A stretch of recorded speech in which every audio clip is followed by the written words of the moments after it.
నమస్కారం. అందరూ బాగుండాలి. అందులో మీరుండాలి. మీ కుటుంబ సభ్యులు, బంధుమిత్రులుండాలి. ప్రపంచ ప్రజలందరూ ఉండాలి.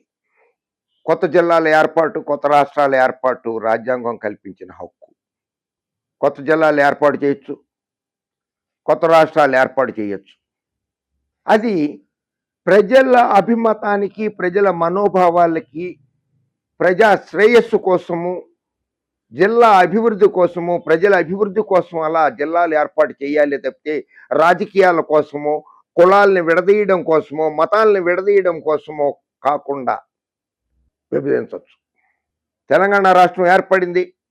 4 కోట్ల మంది ఉద్యమాలు చేశారు. 1969లో ఒకసారి చేశారు. 2002 నుంచి మళ్ళీ ఉద్యమం చేశారు. తొలి దశ ఉద్యమం, మలి దశ ఉద్యమం చేశారు. 2 రాష్ట్రాలుగా విడిపోయింది. మహారాష్ట్ర విడిపోయింది. గుజరాత్గా మహారాష్ట్రగా విడిపోయింది. ఉత్తరప్రదేశ్ ఉత్తరాఖండ్గా ఊడిపోయింది. ఉత్తరప్రదేశ్గా ఉంది. మధ్యప్రదేశ్ విడిపోయింది. ఛత్తీస్గఢ్ రాష్ట్రం అయింది. ఆంధ్రప్రదేశ్లో జిల్లాల విభజన జరిగింది.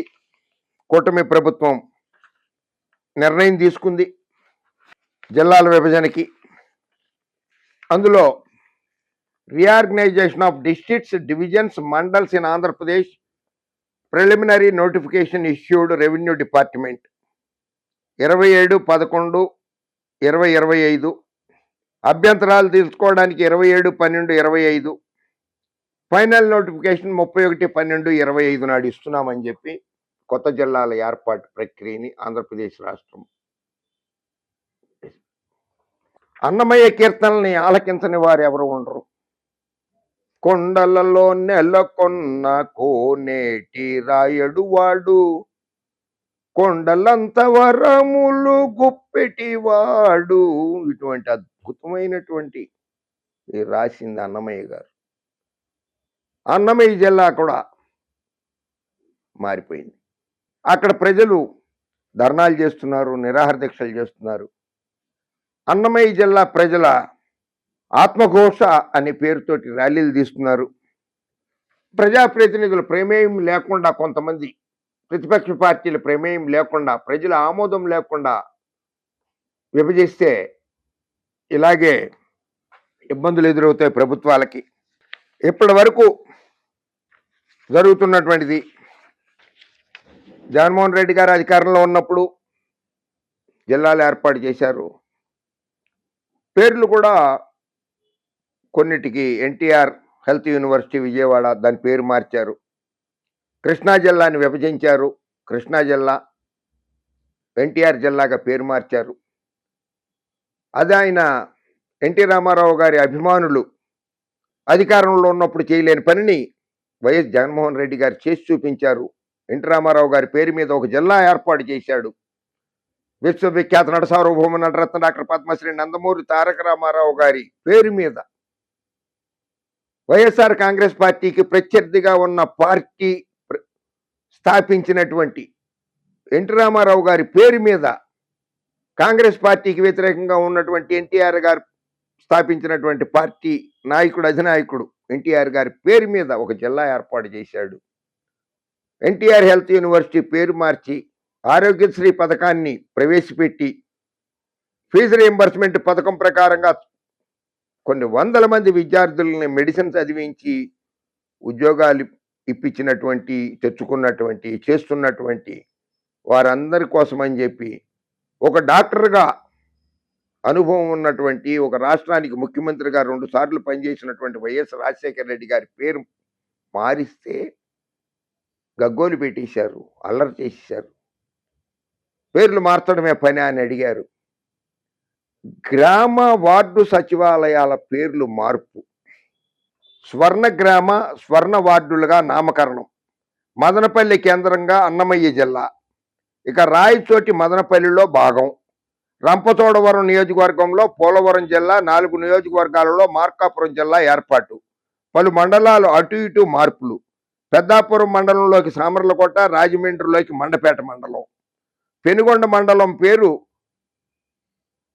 వానవి పెనుగొండగా మార్పు. రైల్వే కోడూరు తిరుపతి జిల్లాకు, రాజంపేట కడపలోకి. అద్దంకి నియోజకవర్గం ప్రకాశం జిల్లాకు, బాపట్ల జిల్లాలో ఉన్నది. ఇది పేర్లు మారుస్తున్నారు. జగన్మోహన్ రెడ్డి గారు అధికారంలో ఉన్నప్పుడు వాళ్ళు చేశారు. కరెక్టే. మరి అధికారంలో ఉండండి మీరు. అధికారంలో ఉండొచ్చు. తప్పు లేదు.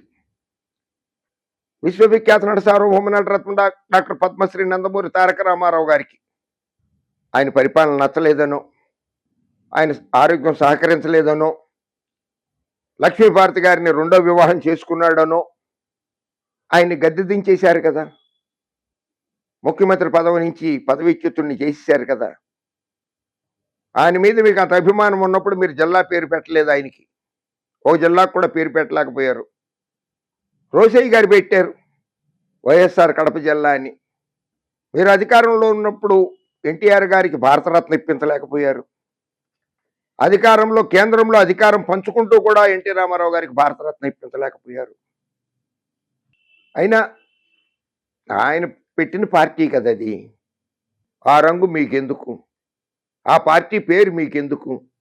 తెలుగుదేశం పార్టీ ఆయన పెట్టిన పార్టీ. తెలుగుదేశం జెండా విశ్వవిఖ్యాత నట సార్వభౌమ పద్మశ్రీ నందమూరి తారక రామారావు గారు పెట్టినటువంటి పార్టీ. ఆ జెండా కూడా రూపకర్త ఆయనే.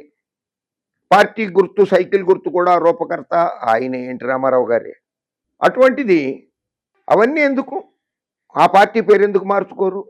ఆ పార్టీ జెండా ఎందుకు మార్చరు? ఆ పార్టీ ఎన్నికల గుర్తు సైకిల్ గుర్తు ఎందుకు మార్చుకోరు? మార్చుకోండి. జగన్మోహన్ రెడ్డి గారు వారి తండ్రి మరణానంతరం గుండె ఆగిపోయి చనిపోతే చాలా మంది అభిమానులు వాళ్ళని పరామర్శించడానికి వెళతాను అని అంటే అనుమతించలేదన్న బాధతోటి సొంతంగా పార్టీ పెట్టి ధైర్యంగా కాంగ్రెస్ని ఎదుర్కొని 16 నెలలు జైల్లో ఉండి వైఎస్ఆర్ కాంగ్రెస్ పార్టీ అని సొంతంగా పార్టీ పెట్టాడు. సొంతంగా ఎన్నికల చిహ్నం ఫ్యానుని పెట్టుకున్నాడు గిరగిరా తిరిగినందుకని. అలాగే తెలుగుదేశం పార్టీ పేరు కూడా మార్చేసేయండి. తెలుగుదేశం పార్టీ కూడా ఏమీ చెలికలు లేవని కాదు. చాలా మందికి చరిత్ర తెలియకపోవచ్చు. 1984లో తెలుగుదేశం పార్టీ చీలింది. నాదెండ్ల భాస్కర్రావు తెలుగుదేశం బ్రాకెట్లో బి అని వచ్చింది. ఆయన పెట్టాడు పార్టీ. ఒక మహిళా నాయకురాలు తెలుగుదేశం పార్టీలో నుంచి బయటికి వెళ్ళిపోయిన తర్వాత ఆవిడ చీల్చిపెట్టింది పార్టీ. తెలుగుదేశం పార్టీలో నుంచి నలుగురు మంత్రుల్ని, తెలుగుదేశం ప్రభుత్వంలో నుంచి నలుగురు మంత్రుల్ని ఎన్టీ రామారావు గారు సస్పెండ్ చేస్తే ఆ నలుగురు మంత్రుల్లో కలిసి తెలుగునాడు అని పార్టీ పెట్టారు. తెలుగుదేశం పార్టీ ఏమి మొదటి నుంచి ఒకటే రకంగా లేదు. అది కూడా ఆ పార్టీ కూడా చీలింది. కనుక పార్టీ పేరు మార్చేసేయండి. కొత్త పార్టీ పేరు పెట్టుకోండి. కొత్త గుర్తు తెచ్చుకోండి. పేర్లు మారుస్తున్నారు కదా, మండలాలకు మారుస్తున్నారు, జిల్లాలకు మారుస్తున్నారు కదా. పార్టీ పేరు కూడా మార్చేయండి. ఎందుకంటే ఎన్టీ రామారావు గారు కూడా సంతోషిస్తారు. కనుక మీరు ఎప్పుడైనా సరే ఆలోచన కూడా చెయ్యండి ఒకసారి. పేరు మార్చే ఆలోచన, పార్టీ చిహ్నం మార్చే ఆలోచన, పార్టీ ఎన్నికల గుర్తు మార్చే ఆలోచన, పార్టీ జెండా మార్చే ఆలోచన కూడా ఒకసారి చేస్తే బాగుంటుందేమో. ఎన్టీ రామారావు గారు ఆత్మ శాంతిస్తుందేమో. ఆయన రుణం తీర్చుకున్న వాళ్ళు అవుతారు కూడా. కొత్త పార్టీ పెట్టి ఎన్నికల్లోకి రండి. జగన్మోహన్ రెడ్డి వస్తాడు, సింహం సింగలగా వస్తుంది. జంతువులే గుంపులు గుంపులుగా వస్తాయి అంటారు కదా. అలా గుంపులుగా కాకుండా సొంతంగా కొత్త పార్టీ ఒకటి పెట్టేసుకుని, కొత్త జెండా ఒకటి సృష్టించుకుని, కొత్త ఎన్నికల చిహ్నం ఒకటి తెచ్చుకుని అప్పుడు ఎన్నికల బరిలో రండి, జగన్మోహన్ రెడ్డిని ఢీకొట్టండి. ఓకే, త్వరగా చేస్తే ఆ పని ప్రజలు సంతోషిస్తారు. గతంలో కూడా ఒకసారి సైకిల్ గుర్తు సమాజ్వాదీ పార్టీకి సొంతం అయ్యే రోజుల్లో కూడా అది కాకుండా అడ్డుకోగలిగారు. అంత రాజకీయ చతురత ఉంది ఆ నాయకుడికి. మహబూబ్నగర్ జిల్లా నుంచి, గద్వాల నియోజకవర్గం నుంచి డికే అరుణ సమాజ్వాదీ పార్టీ గుర్తు మీద, సమాజ్వాదీ పార్టీ పేరు మీద ఆవిడ ఎన్నికల్లో పోటీ చేసి గెలిచింది. అప్పుడు సమాజ్వాదీ పార్టీ జాతీయ పార్టీగా రూపాంతరం చెందాల్సి ఉంది. కానీ ఎన్నికల సంఘం కొన్ని కారణాల వల్ల, అనివార్య కారణాల వల్ల చేయలేకపోయింది. అప్పుడు చక్రం తిప్పేశారు నాయకులు వారు. చక్రం తిప్పే అలవాటు ఉంటుంది కదా ఒక ఆయనకి, అన్నీ కనిపెడతాడు కదా ఆయన. ఆయనే. నేనే చక్రం తిప్పాడు. కాలేకపోయింది. కనుక ఆలోచించండి. ఓకే. పేర్లు మార్చినంత మాత్రాన ఏమీ జరగదు. ప్రజల మనస్సుల్లో గుడి కట్టుకోండి. అప్పుడు తెలుస్తుంది. ఓకే. జై హింద్.